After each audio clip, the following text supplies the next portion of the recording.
Benvinguts, soc la Mar i avui veurem la dinàmica del moviment circular, és a dir, què és el que provoca que els moviments puguin ser circulars. Si us hi fixeu, en el món veiem molts moviments circulars, per exemple els satèl·lits, la roba a la rentadora, algunes peces d'algunes màquines, o també si anem a una fira podem veure aquest moviment en moltes de les atraccions. Doncs anem a analitzar què es necessita per tal de poder tenir un moviment circular. Doncs resulta que tots els moviments circulars tenen acceleració. Per què tots necessiten acceleració? Doncs resulta que l'acceleració el que em diu és com canviar la velocitat. Si jo necessito que el mòbil estigui girant, necessito que la trajectòria tota l'estona estigui canviant de direcció. Fixeu-vos, si jo estic en aquesta trajectòria, està girant d'aquesta manera, doncs en cada punt el que tinc és que la velocitat és, recordeu, tangent a la trajectòria, per tant, fixeu-vos que la velocitat tota l'estona està canviant de direcció. Per tant, està canviant la velocitat. I quina magnitud en mesura que canvia la velocitat és l'acceleració.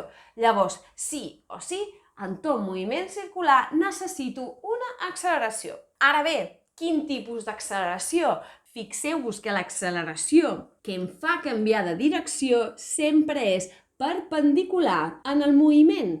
Per tant, aquesta acceleració que és perpendicular a la velocitat és l'acceleració normal. I, si recordeu, aquesta acceleració, per calcular-la, té el valor del mòdul de la velocitat al quadrat dividit el radi de gir, o també la puc descriure en magnituds angulars. Si recordem que la velocitat lineal en un moviment circular és igual a la velocitat angular pel radi de gir, si jo faig aquesta substitució, veig que puc calcular l'acceleració normal com la velocitat angular al quadrat pel radi de gir. Llavors, en tot moviment circular, sempre, sí o sí, haig de tenir una acceleració normal, que és aquesta que em fa girar, que la puc calcular d'aquestes dues maneres. I això quina implicació té?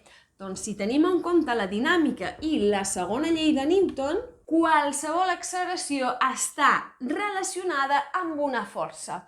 Llavors, per tenir aquesta acceleració, caldrà que hi hagi una força neta que la provoqui. Per tant, el sumatori de forces, la força neta haurà de ser igual a la massa per acceleració segons la llei de Newton. Com que hem dit que aquesta acceleració, si tinguéssim un moviment circular uniforme, que per tant només té acceleració normal, això voldria dir que el sumatori de forces, aquesta força neta, ha de ser igual a la massa per l'acceleració normal, que la podem calcular d'aquestes dues maneres, ja sigui la velocitat al quadrat partit pel radi o la velocitat angular pel radi de gir. Què ens podem fixar també en això?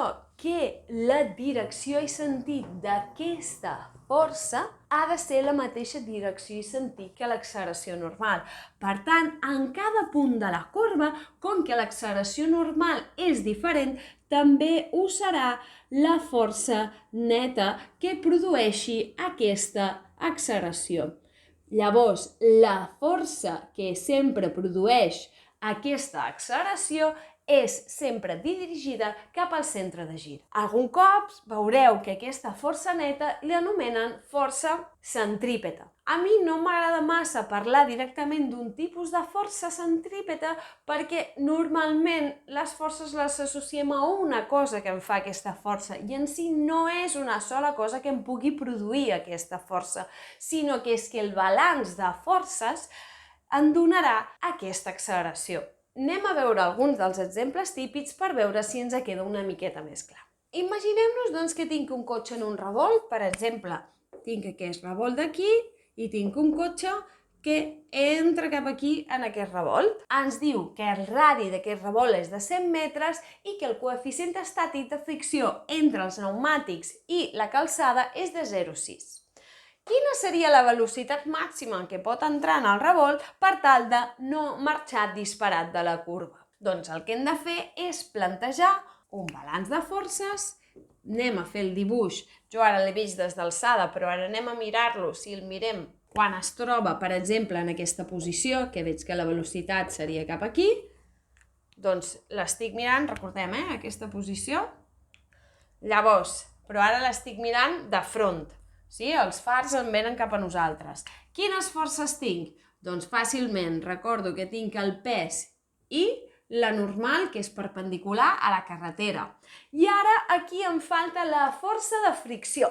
La força de fricció, en aquest cas, serà qui m'ajudarà a donar la volta. Si no tinc prou força de fricció o estic anant a massa velocitat, el que farà serà que el cotxe surti disparat. Per tant, cap on és la força de fricció? És contrària al moviment que tindria. El que tindré tendències és sortir disparat. Per tant, la força de fricció és cap al centre de gir. Si no ens queda clar cap on és aquesta força, recordem el que acabàvem de dir abans a la segona llei de Newton, que la força neta serà qui em doni l'acceleració normal, qui em faci fer aquesta corba. Per tant, si jo sé cap on és aquesta acceleració, sabré també cap on ha de ser aquesta força. Si està girant així, és a dir, va des de darrere la pissarra cap a davant de la pissarra, l'acceleració normal és sempre cap al centre de gir, que per tant és cap a la dreta. L'acceleració normal seria cap a aquesta direcció. Per tant, fixem-nos que coincideix amb la direcció de la força de fricció. Llavors, ara ja puc plantejar els dos eixos. Si faig el sumatori de forces amb l'eix Y, sé que valdrà 0 perquè no té acceleració en el vertical. Llavors, la normal menys el pes ha de ser igual a 0. Per tant, la normal és igual al pes, que és igual a massa per gravetat. Què passa amb l'altre eix? Que el sumatori de forces amb l'eix X ha de ser igual a la massa per acceleració, perquè en aquest eix és on tinc l'acceleració.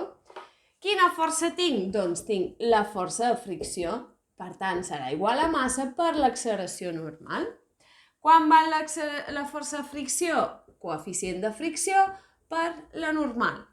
I aquí el que tinc és massa per l'acceleració normal. Com que m'interessa saber la velocitat màxima, el que faig és plantejar aquesta acceleració com a velocitat al quadrat partit pel radi de gir.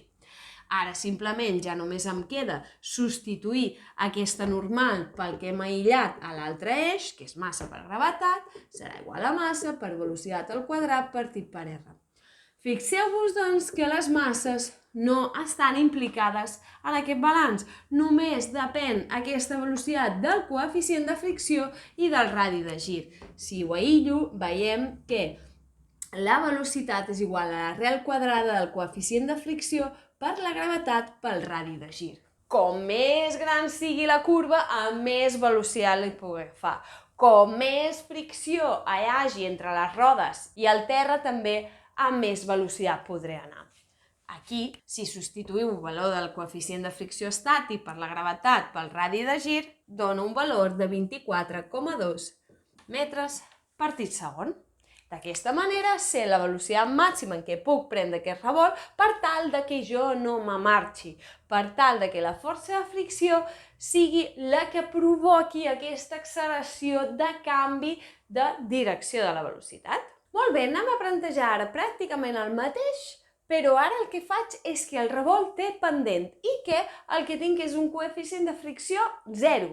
Serà possible poder donar la volta sense estampar-me? Doncs això dependrà de l'angle del peralt d'aquest revolt. Plantegem-ho. Si estic exactament en la mateixa situació que abans, jo ara plantejo el balanç de forces. Què em passa? Que ara té un angle d'inclinació la carretera. Per tant, el que em passa és que el pes segueix estant en la mateixa direcció, però la normal ara m'ha canviat de direcció. Per què? Perquè la normal, recordeu que ha de ser perpendicular al pla on està col·locat l'objecte. I a més ara trec ja la força de fricció i anem a veure si amb aquestes condicions soc capaç de poder girar. Per poder girar, recordem, miro cap on és l'acceleració, recordeu que serà cap al centre de gir, sí? Llavors, sí o sí, necessito una força en aquesta direcció. Quan és pla, fixeu-vos que ni el pes ni la normal està en aquesta direcció. Però què passa ara amb el paral? Resulta que si està inclinat, fixeu-vos que una part de la normal està en l'eix horitzontal. Llavors, el que faig ara és tornar-me a fixar amb els dos eixos, agafo eix de referència horitzontal diferent que quan fem balanços de forces en un pla inclinat, perquè abans l'acceleració era paral·lel al pla, però ara l'acceleració fixeu-vos que és horitzontal, perquè depèn del centre de gir.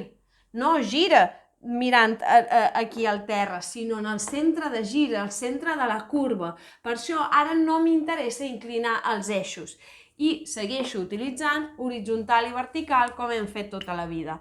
Llavors, em passarà que el sumatori de forces amb l'eix X és on hi haurà l'acceleració normal. Quina força tinc en l'eix X? Doncs tinc la normal amb l'eix X és igual a la massa per l'acceleració normal.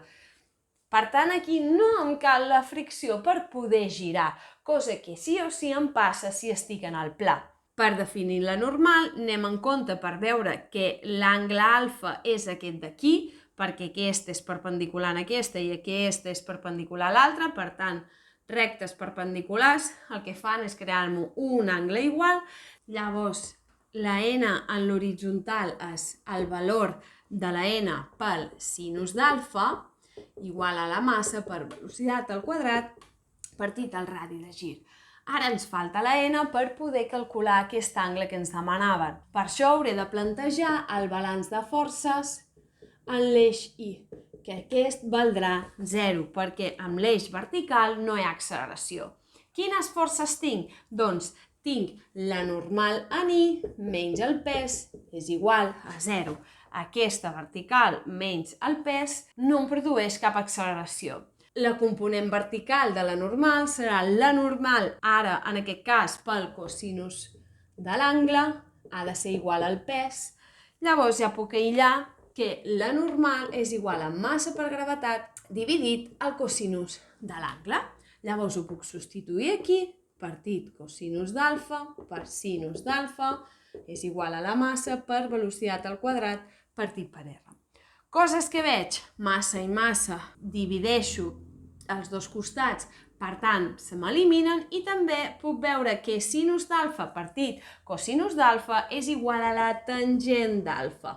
Per tant, tangent d'alfa per la gravetat serà igual a la velocitat al quadrat partit al radi de gir. I aquí el que puc fer és aïllar la tangent i fer l'arc tangent de velocitat al quadrat partit radi per gravetat, em donarà el valor de 24,2 graus, que serà l'angle d'aquest paral que em permet girar sense necessitat de força de fricció. Fixem-nos un altre cop que tampoc torna a dependre de la massa, depèn de la velocitat i del radi de gir. Un altre exemple típic és els dels gronxadors. Si ens imaginem que tinc un gronxador que va girant, fent una volta cada 10 segons i que sabem que les cadires s'allunyen d'aquest radi de gir uns 10 metres, em demanen quin serà aquest angle entre la corda i la vertical. Doncs el que necessito per començar és plantejar quines forces hi ha. Quines forces actuen sobre aquests gronxadors? Doncs per un costat el pes i per l'altre la tensió. No hi ha altra força, però tenim la sort que aquesta tensió té una component vertical i horitzontal, perquè si no, no podria girar. Perquè si miro aquest gir, veig que l'acceleració és cap a aquesta direcció, és a dir, cap al centre de gir, que serà llavors deguda a la component horitzontal d'aquesta tensió. Aquí tornem a veure el mateix, els eixos per plantejar l'exercici, m'interessa tenir-hi tota l'acceleració. Es podria fer amb uns altres eixos, el que passa és que tindria components d'acceleració en els dos eixos. Llavors es simplifica, si tinc en un eix no hi ha acceleració i en l'altre tinc tota aquesta acceleració. Llavors plantejo per un costat a l'eix I, que veig que no hi ha acceleració, llavors això m'implica que la tensió en l'eix vertical menys el pes ha de ser igual a 0. Quin angle estic buscant? Estic buscant aquest alfa. Si ens hi fixem, aquest alfa és també aquest d'aquí, perquè són paral·leles i estic creuant amb aquesta recta aquestes dues paral·leles. Per tant, aquest d'aquí dalt és el mateix angle alfa. Llavors, la tensió en I serà tensió per cosinus d'aquest angle serà igual al pes. Llavors, la tensió és igual a massa per gravetat dividit cosinus d'alfa. Això ens servirà per, quan plantegem el sumatori de forces en X, que ha de ser igual a la massa per l'acceleració, veig que en aquest cas l'única component que tinc en X és la tensió en X, ha de ser igual a la massa per l'acceleració normal.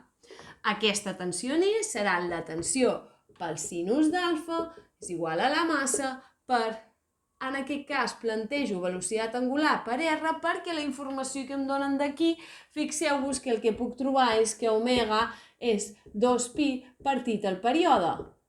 Si em diu que fa una volta cada 10 segons, realment m'està donant el període. Llavors, omega és 2pi partit per 10 radians segons. Llavors, aquesta acceleració normal la plantejo en la velocitat angular. Aquí ara ja puc substituir el valor de la tensió que havia calculat abans, per tant, massa per gravetat dividit cosinus d'alfa per sinus d'alfa és igual a massa per omega quadrat per R. Veig que les masses marxen, faig com abans, sinus partit cosinus és tangent d'alfa per gravetat, omega quadrat per R, i simplement ara he d'aïllar de la mateixa manera que fèiem abans aquest alfa, que serà l'arc tangent d'omega quadrat per R dividit G, substitueixo aquests valors que tinc i em donarà un valor de 21,9 graus, que serà aquest angle que formarà la corda de les cadires amb la vertical. Per acabar, una cosa molt ràpida. Penseu que com que aquesta acceleració normal és una component intrínseca de l'acceleració, depèn en cada moment del moviment cap on serà aquesta acceleració. Llavors, la força que em produeixi aquesta acceleració en diferents moments del moviment pot canviar. Aquí m'estic imaginant que tinc una corda lligada a una pedra i estic donant-li voltes a aquesta pedra. Fixeu-vos que en aquest cas, quan està al punt màxim, la tensió i el pes estan en la mateixa direcció d'aquesta acceleració. Per tant, la suma de les dues serà qui em produirà aquesta acceleració. En canvi, si comparo en el punt més baix, veig just el contrari, que és la resta d'aquestes dues forces qui em donarà l'acceleració. Això m'implicarà que en el punt més baix de la corda, la tensió serà més gran que en el punt més alt. Inclús també serà diferent si ho miro quan està a un costat, perquè just en aquest punt el pes no influeix amb l'acceleració normal, perquè és completament perpendicular en aquest moviment. Doncs fins aquí l'explicació de la dinàmica dels moviments circulars. Espero que us hagi quedat clar. Si no és així, si us plau, dirigiu-vos als comentaris i intentaré resoldre's el més aviat possible. Per acabar, us demano que si us ha agradat el vídeo, si us plau, poseu un m'agrada, que si us agrada el canal us hi subscriviu i també el compartiu. Moltes gràcies!